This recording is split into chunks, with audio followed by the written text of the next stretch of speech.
Hello, everyone. My name is Sean, and welcome to the first episode of Holy Gaming.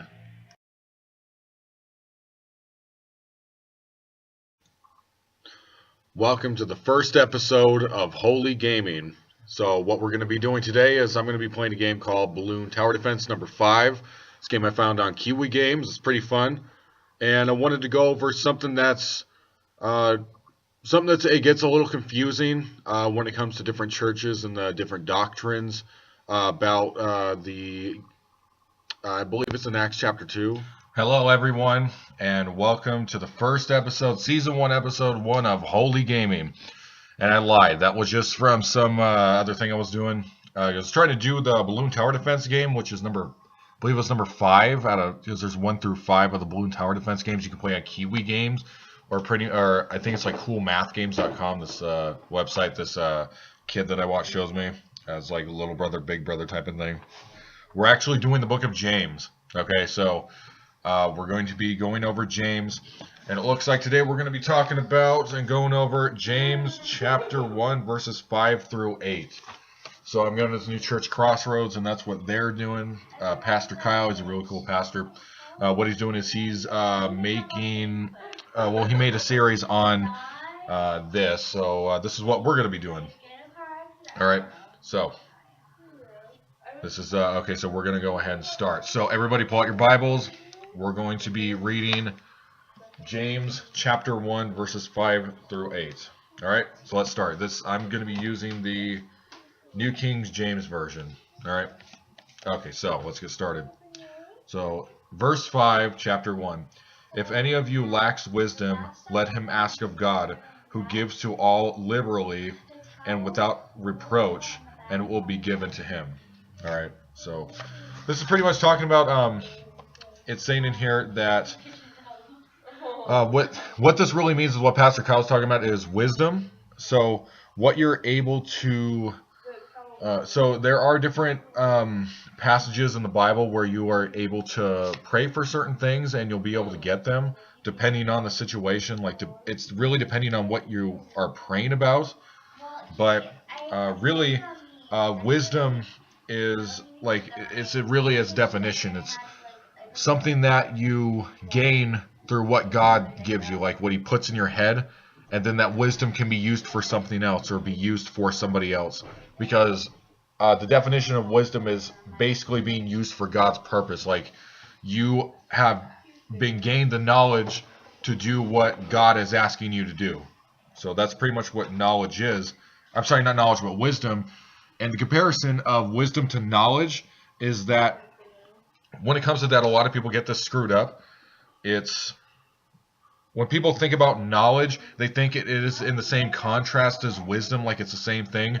Or from a human's perspective without God, that wisdom is the experiences that someone gains from their youth or from going through troubling experiences to be able to pass on to somebody else. Like, yes, that's true, but from what it really means of the word wisdom, it means that it's godly understanding, like Jesus put it in your head for you to help somebody else, or He let you go through a fire trial of something in your life to be able to talk to someone younger who is going through something or about to go through something that you already went through. So it's a mixture of both the human contrast and the spiritual contrast. But knowledge is something like if you hear someone as like like you have that street smarts, but you don't have book smarts. It's the same kind of like with knowledge. You've got a lot of book smarts, but you really lack in common sense. So knowledge is like the gaining of information, pretty much. So there's a big difference between godly wisdom and just knowledge that you can obtain by going to school or going to college. So wisdom is knowledge with feet. That's what it is. Like it also says in the book of James, faith without works is dead. So if you got your faith, like you got wisdom, but you're not doing anything with it, wisdom is knowledge with feet, then it's like, don't even bother. Like, what are you doing? Type of thing. So, and reproach, looked up the biblical definition at church: to defame, rail at, chide, taunt. So, really, it's a thing where reproach is really, it's a thing that a lot of people think because there's a different scripture that I believe is in the book of Ephesians, you got to live above reproach, which means basically, also meaning abstain from sexual sin. So, but really, it's a different reproach than the reproach that is talked about in that other contrast in that other part of the Bible. So, let's see. Live above reproach. So, God who gives to all liberally and without reproach. So basically, meaning He gives to all liberally whoever asks Him, and without reproach. So without having a negative feel or a negative connotation onto you or to anybody else. He gives liberally. So will be given to him. Verse 6, but let him ask in faith with no doubting, for he who doubts is like a wave of sea driven and tossed by the wind. So really so you should ask in faith, which means pray first. So when it says, but let him ask in faith with no doubting, so you're not having any doubting with what you're asking for. So that one's pretty much self-explanatory, as this is the New King James Version. It's the closest to the original text that we're going to get with our English language. So it's a thing where, when he says let him ask in faith, it's pretty much just means pray first. So it's in any situation where even Pastor Kyle was saying, were there any situations in your life or even going on right now where it's like, man, I really should have just prayed first. Like, I really should have just stopped what I was doing, put the sword down, put the pen down, just put my ambitions down, my desire down to fix this situation, just put it all down and pray first and then wait on the prayer if you feel that you're supposed to wait on it. So praying first before something big or even things that are small has, big strides to it.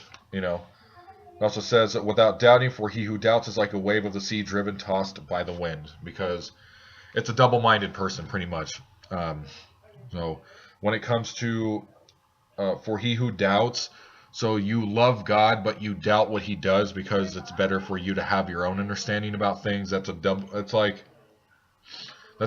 called a double-minded man. I forgot where that else is also in the Bible, but that means that you have faith, but you don't. You have understanding, but you have the wisdom, but you don't. You still are making bad decisions. So double-minded man, and really, it's pretty much just one of those things. Just don't even bother with it. Like, to give you an example, not exactly give you an example, but I mean every Christian does this, where they, like a pendulum, sway to the flesh, goes back to the spirit, flesh, spirit, type of thing. That's natural, but God said he doesn't care for double-minded men or double-minded women or even double-minded children. If you say you're in the faith, if you got baptized, if you say you're going to live it, then live it. Like it says in Revelations. God said about the Christians, because a lot of theologians believe this is for the unbelievers, but I honestly believe it's for the Christians, unless, someone wants to put in a comment in YouTube and tell me I'm wrong. You are neither hot nor you're cold. You're lukewarm. So what I'm going to do is I'm going to spit you out of my mouth. Pretty much saying, when a Christian dies and goes to heaven and they've been lukewarm their entire lives, God's like, well, you're neither hot nor you're cold. If you're super cold, you're going to hell. If you're hot, devout to me is what, God the Father, devout to him. Yes, of course, you're going to spend time with him. You're going to spend eternity with him. But if you're lukewarm, I spit you out of my mouth. You're going to hell, pretty much. So either way, it's just don't even bother with it. Strive, really just push in there to strive to do the best you can. And just continue to pray constantly for Jesus to change the way you are, So, in verse 7, for let not that man suppose that he will receive anything from the Lord. So pretty much, so without doubt, to go back to the other one, is to separate thoroughly, to withdraw from, or oppose, hesitate, content, stagger, or waver. A double-minded, a two-spirited, felicitating, double-minded man. So those are like the definitions that the church had up on the bulletin. So, for let not that man suppose, verse 7, that he will receive anything from the Lord. So God will give. He gives to the righteous and the unrighteous. It says on here that So let not that man suppose that he will receive anything from the Lord, because you can't expect anything just to be put in your lap. Like, you got to pray for it and you got to ask him. And I heard Mark Driscoll say one time during a sermon that when you ask God for something, like in prayer, it's I also heard it from a different source, also from the pastor from Christ Community Church here in Tucson. So I heard two different things. Mark Driscoll said, God says it like a dad says to a child, yes, no, later. Or the other one was yes, no, go, or grow, which is four of them, which I believe that the other ones actually would be more appropriate. So yes, no, go, or grow. So, so that's it. Don't suppose that God's just gonna, I'm gonna pray for a Camaro, then that magically out of nowhere outside of your door, you wake up the next morning, pop out of thin air, there it is. I mean, he can do that. So I'm not saying God can't, because it says in when he was talking to Abraham in Genesis, he was saying to Abraham, what is it that I cannot do? What is not too big for me? So nothing's too big for the Lord, but you shouldn't expect something like that. That's you're being selfish. Anyway, so the last verse, verse 8. He who is a double-minded man, unstable in all his ways. So pretty much not going to be able to give to a man who is a double mind. See. And that's pretty much what he's saying. And Pastor Kyle had a good. He said something really cool in the service where he was talking about where he was taking his kids when his kids were younger to the pool area wherever he was at, where there was a pool, and the kids wanted to learn how to swim. And it's kind of a thing like my dad. I mean, even a story my dad told me. This is even more crazy than Pastor Kyle's story, where he was saying that my dad had to learn when he was a little kid to become. Basically, to become one with the water, where my grandfather just took him when he was a kid and literally, with two arms, threw him into the lake. And it's either, you swim or you drown. And he was a kid. I'm thinking, like, this guy's a lunatic. But anyways, Pastor Kyle was saying, I mean, if you're a kid and your dad's just throwing you in, I mean, you have to trust God that everything's going to be okay. Like, there is no second chancing something like that. But with Pastor Kyle, it's either he says, the kids, come on, jump in. I'm going to hold you. I'm going to grab you to make sure that I'm going to make sure you're not going to drown. So basically what he's saying is, the kids had to trust him, or he was going to, or the kids, would unfortunately would drown.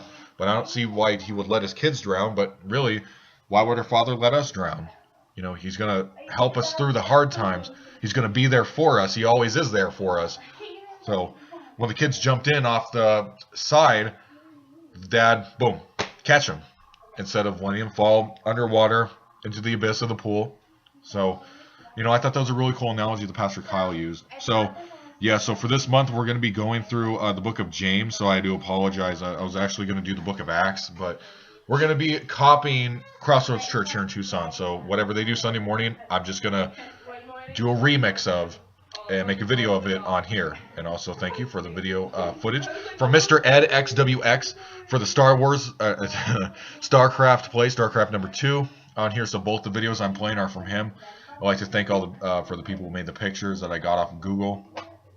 And also, so we're going to be making a video next week. So this is season 1, episode 1, and then there's going to be season 1, episode 2. There's going to be 20 episodes per season. So come back to, get a little bite size of the mini series. So just get a little tiny bit of the mini series here, where I do bite sized sermons, pretty much just summing up a half-hour sermon. And we're going to see you next week, every Wednesday.